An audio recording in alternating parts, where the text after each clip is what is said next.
Good morning guys! So, ang gagawin ko ngayon is a day of my life. So, ang ginawa ko, pagkagising ko, nagsalang kagad ako ng mga beddings ko.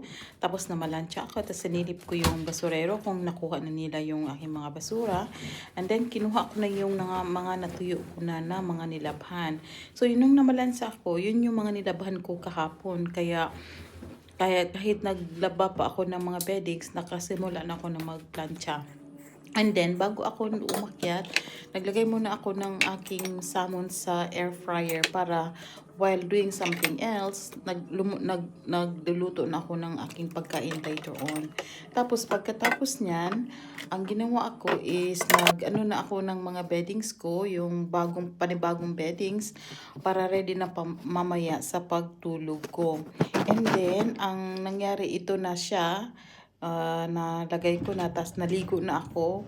Tapos, pagkatapos ko naligo, nag-continue na naman ulit ako ng paglilinis. So, doon na naman ako sa baba, nag-vacuum, tapos kinuha ko yung basura, kasi nga, kinuha na ng basurero kanina yung mga laman yan. Tapos, nagutom na ako. Ayan, kumain ako, nag-heat muna ako ng food. Tapos yung salmon ko luto na, tapos may sausawan ako, tapos yung ginao ko kahapon na gulay, ayun, meron pang tira, so kumuha muna ako ng yan. Kasi kumain ako, gutom na gutom. So salamat sa panunod guys. Bye!